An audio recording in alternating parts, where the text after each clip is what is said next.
pagi pemirsa Ocean TV, ketemu lagi dengan saya Ridwan Said dalam acara Membangun Maritim Indonesia. Kali ini saya ditemani oleh Kapten Wisnu Handoko, Kepala Kantor Kesabandara Utama Pelabuhan Tanjung Priok. Selamat pagi, Pak.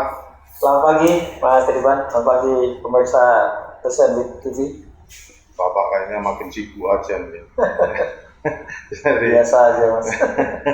Tapi harus jaga kesehatan, Pak. Iya. Pak Wisnu, Bapak kan sekarang ini di operasional. Jadi pelabuhan utama Tanjung Priok itu kan sangatlah sibuk, sangat ramai, kedatangan kapal aja ya, paling enggak in out per hari itu bisa 100 call. Jadi apa sih Pak sebenarnya tugas sah bandar itu? Baik, Mas Ridwan. Terima kasih sebelumnya ya sudah menyempatkan berkunjung ke kantor Kesabandara Utama Tanjung Priok. Dan alhamdulillah meskipun masa pandemi ini saya masih sehat. Begitu juga teman-teman di Kesabandara Utama Tanjung Priok ini, karena sempat kemarin waktu pandemi kita juga ada beberapa personil kita yang sempat kena COVID juga ini, Mas Ridwan. Tapi alhamdulillah ini sudah clear semua, apalagi ini sudah divaksin dan kita juga sudah vaksin yang kedua. Kalau untuk teman-teman wartawan, mudah-mudahan juga segera-segera kita vaksinnya. Ya, karena kita sebagai yang melayani di garda terdepan di Pelabuhan Tanjung Priok ini tentunya mesti harus sehat dulu yang utama. Dan juga saya tentunya setelah hampir 8 bulan ditugaskan menjadi Kepala Sah Bandar Utama Tanjung Priok ini, tentunya juga saya terima kasih kepada pimpinan perhubungan yang sudah memberikan amanah kepada saya, karena terus terang bertugas di Tanjung Priok ini banyak pengalaman yang secara pribadi saya bisa ambil, Mas Ridwan. Terutama ya tahu ya secara teknis, secara praktis bagaimana permasalahan-permasalahan yang dihadapi di sebuah pelabuhan utama yang terbesar di Indonesia dan tentunya menjadi andalan ya bagi pintu masuk perdagangan luar negeri yang memang sebagian besar ya lewatnya di Tanjung Priok. Nah, sah bandar utama sendiri itu memang sudah diatur ya di dalam PM Peraturan Menteri Perhubungan Nomor 34 Tahun 2012 tentang organisasi dan tata kerja Kesabandaran Utama. Jadi memang tugas utama Kesabandaran itu adalah melakukan pengawasan, melakukan supervisi terhadap implementasi atau melaksanakan peraturan-peraturan yang terkait dengan keselamatan, keamanan, kemudian juga perlindungan lingkungan. Jadi ini skopnya sebetulnya sangat luas, ya sangat luas, karena kita harus memastikan bahwa kapal yang masuk ke Pelabuhan Tanjung Priok ini sampai dia nanti melaksanakan kegiatan di sini, sampai dia keluar, kemudian juga bagaimana pihak pelabuhan, dalam hal ini operator pelabuhan, itu juga melayani kapal-kapal ini dengan baik. Tentunya dari aspek pelabuhan kita sudah sangat terbantu ya dengan adanya teman-teman otoritas pelabuhan. Namun demikian kita juga otomatis memastikan juga kalau pelabuhannya sendiri belum siap melayani dari aspek keselamatan maupun keamanan dan perlindungan lingkungannya, tentunya kita juga mesti harus melakukan suatu koordinasi juga ke teman-teman yang di pelabuhan dan dalam hal ini rekan-rekan yang ada di otoritas pelabuhan. Itu Mas Ridwan secara garis besar ya. Tadi Bapak bilang bahwa salah satu tugas dari Kesabandaran itu adalah pengawasan. Memang selama ini banyak kapal-kapal yang ya dalam tanda kutip nakal gitu Pak. Ya, sebetulnya ya kalau kita bilang itu bukan nakal lah. Kalau istilah kerennya itu adalah substandar. Ada yang kapal standar, ada yang substandar. Karena semuanya standar itu sudah diatur ya di dalam konvensi internasional seperti tentang keselamatan kapal itu sendiri ya, konstruksi dan perlengkapannya itu ada di SOLAS. Kemudian kalau terkait kompetensi dari kru kapalnya ya, nahkodanya, KKM-nya, perwira-perwiraannya itu sudah diatur di dalam FPCW. Kemudian nanti kalau terkait dengan kewajibannya melakukan pencegahan terhadap pencemaran ya, yang saat ini kita kenal dalam program kita sebut sebagai manajemen limbah kapal ya, serta menjadikan pelabuhan kita menjadi pelabuhan yang green port, itu sudah diatur di dalam MARPOL gitu ya.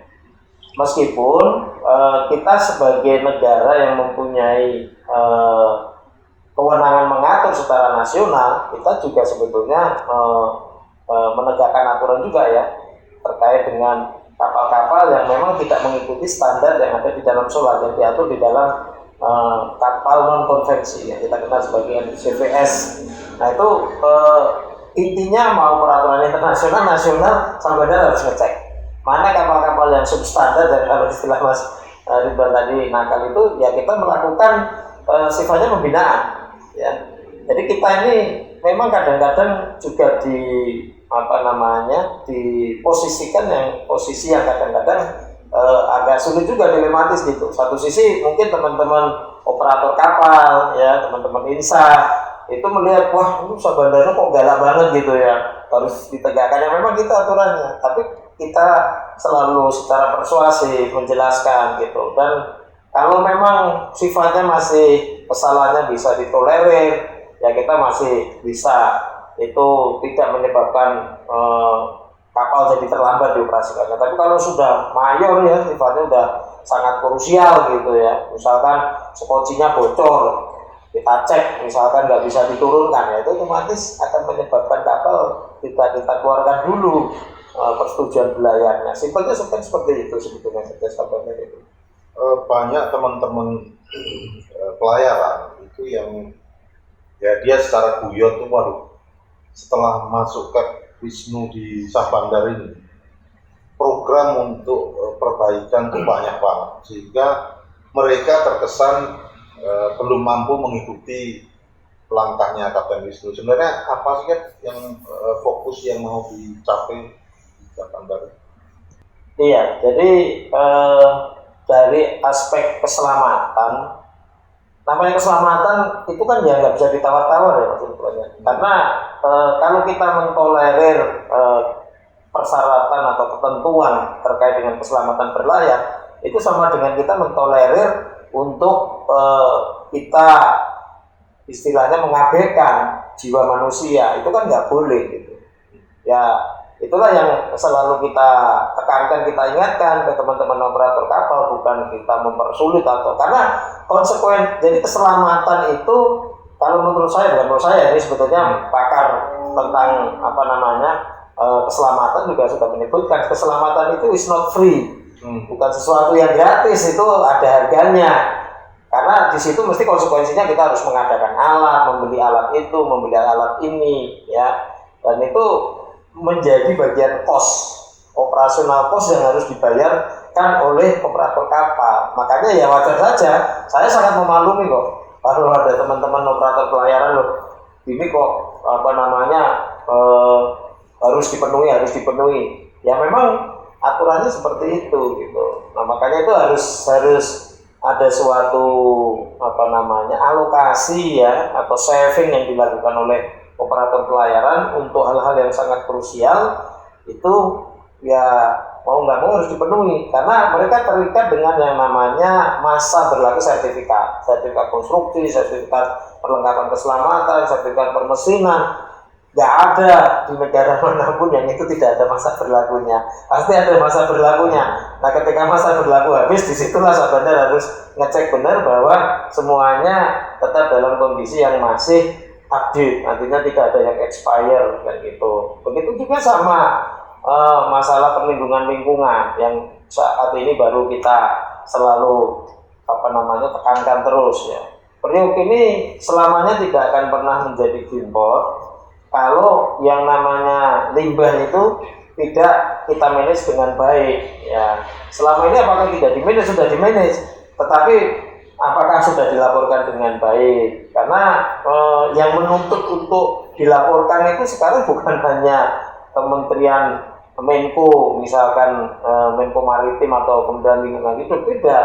Justru karena transparansinya pola Greenport yang sekarang direkod oleh dunia internasional itu harus secara transparan dilaporkan berapa limbah yang bisa dikumpulkan di Tanjung Priok. Nah, kan kita nggak bisa ngeles lagi ya Mas ya, nggak bisa ngeles lagi. Dunia sudah begitu terbukanya, globalisasi sudah, informasi sudah begitu masifnya, sehingga kita nggak bisa bersembunyi lagi. Nah, itulah tugas kami mengawal teman-teman bagaimana supaya itu berjalan dengan mudah tetapi juga tidak menyulitkan. Itu yang PR-nya ini. Nah, ini kalau kita bicara Greenport untuk Tanjung Priok, itu apakah ada target bahwa tahun ini di 2021 itu Priok sudah memang benar-benar menjadi satu pelabuhan yang berwawasan lingkungan? Iya, jadi kalau kita lihat Greenport yang sudah predikatnya diperoleh oleh berbagai pelabuhan ya internasional ya, itu kan parameternya bukan hanya masalah limbah ya Mas ya.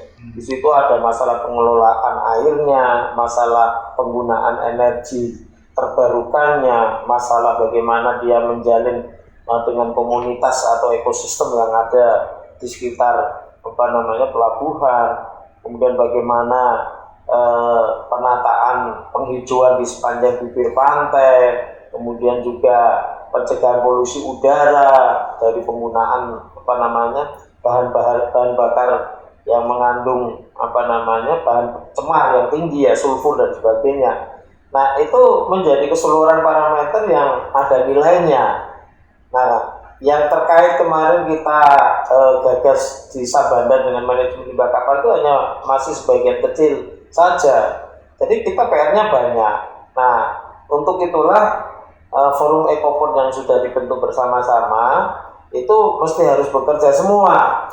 Artinya bekerja paralel, tidak ini selesai baru kerja ini, tidak, semua dari sisi pengolahan airnya, dari sisi penghijauan yang ada di sekitar bibir pantai, kemudian terkait dengan energi terbarukan, terkait dengan lalu lintas pelabuhannya sendiri ya, lalu lintas truk dan sebagainya, itu juga bersama-sama kita benahi semua. Nah, 2021 ini menjadi penentu bagi kita.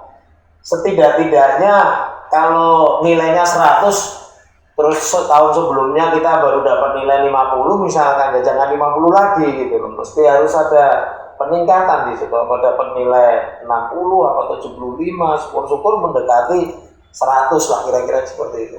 Nah, itu dari sisi mana dulu mau dibenahi?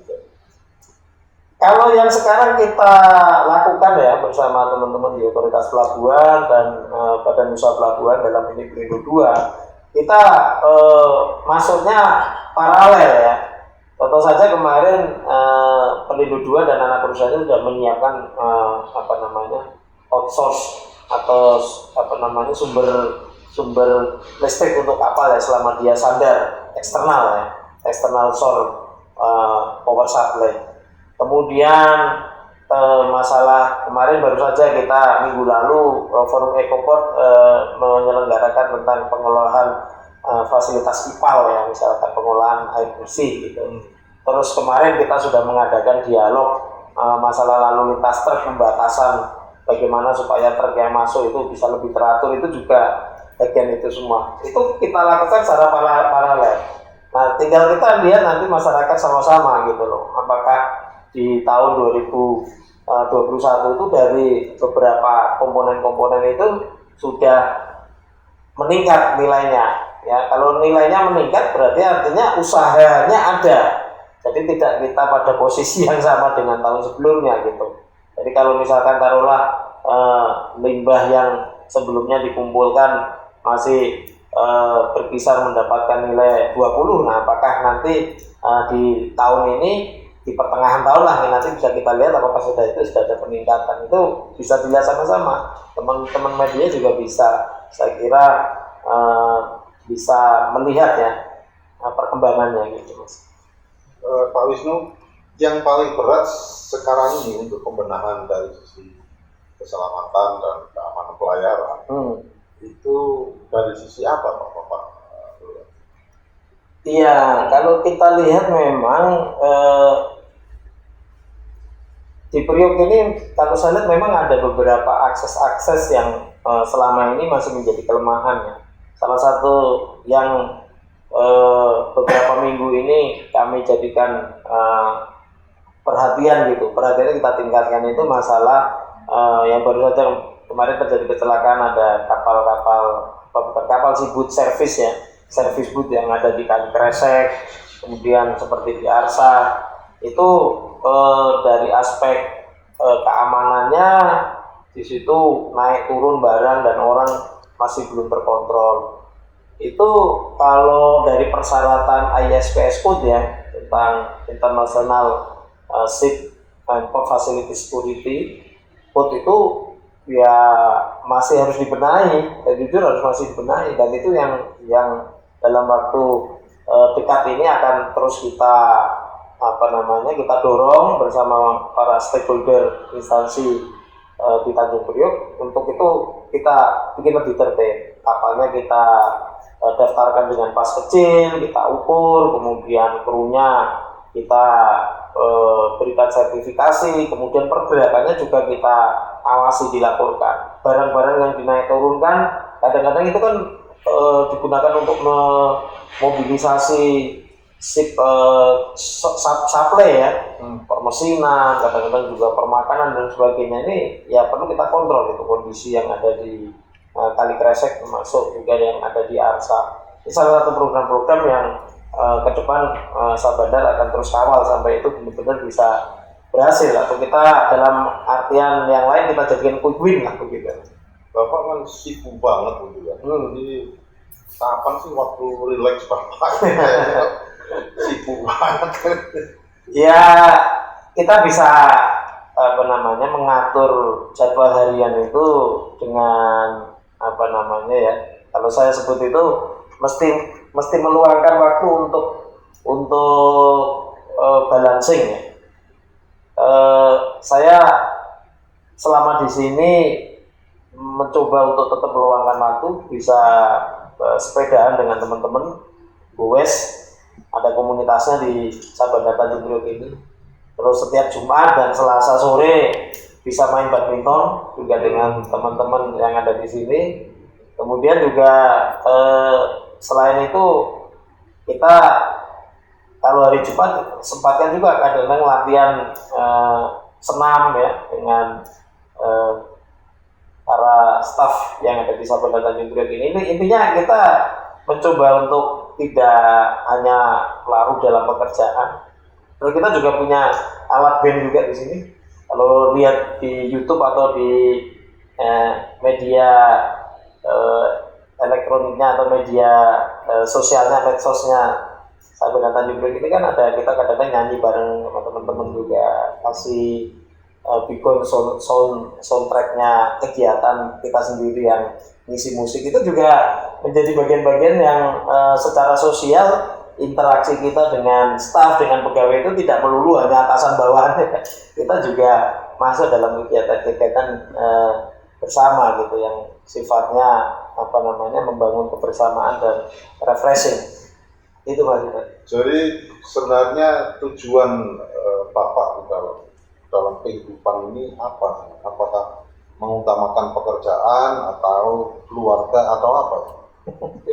Ini sudah agak menjurus ke personal di pertanyaannya.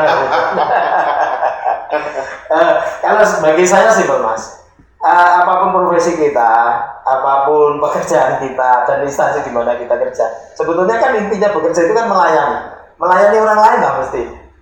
Ya mau kita wartawan kan kerjanya juga melayani pembaca itu, menyajikan berita-berita yang aktual, itu kan juga melayani. Saya di sini juga melayani siapa? Melayani operator pelayaran, melayani masyarakat yang mau ngirim barang lewat kapal. Kalau dia lancar, kalau kapalnya bagus, baik, layak laut, kan artinya pelayanannya juga nyaman yang seperti itu. Ini kan juga kerja melayani juga. Artinya supaya kita tidak stres dengan tekanan pekerjaan, ya kita menganggap dengan melayani ini kan kita ibadah. Kalau ibadah itu kan ya sama dengan kita melaksanakan ibadah. Jadi kita darinya itu mendapatkan kepuasan. Tidak hanya semata-mata kita mendapatkan gaji atau honor, tapi kita juga ada kepuasan pribadi sudah melayani dengan baik. Gitu. Mas Bapak, untuk Tanjung Priok ke depan ini apa Pak? Ya, saya sebetulnya tidak muluk-muluk ya. Contoh, bisa mengawal Tanjung Priok ini untuk bisa mendapatkan nilai yang bagus menuju Freeport, itu merupakan suatu kerja berkelanjutan. Bukan hanya dari mulainya dari saya, enggak. Sebelum saya pun itu sudah dirintis. Gitu.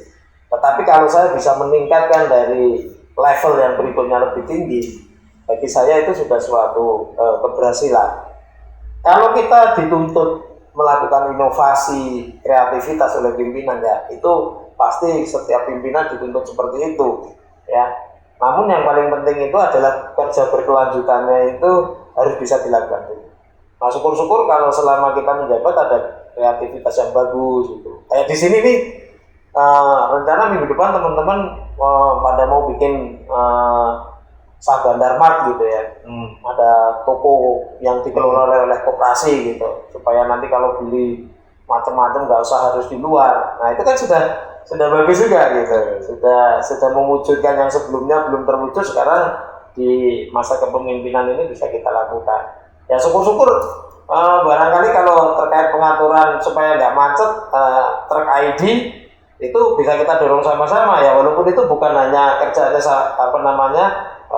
Sabandar semata, itu sebetulnya bagian dari kerja teman-teman di otoritas pelabuhan dan di Pelindo. Tapi kalau kita juga ikut mendorong, memberikan kontribusi pemikiran, kalau itu terwujud di masa kepemimpinan kita, ya alhamdulillah menjadi catatan. Kalau saya selalu bilang ke teman-teman, kalau nanti anak cucu kita tanya, itu bagus ya, itu kita bisa cerita itu di zaman bapak dulu atau zaman mbak dulu itu kerja di Tanjung Priok, bisa bilang gitu kan Mas Ridwan.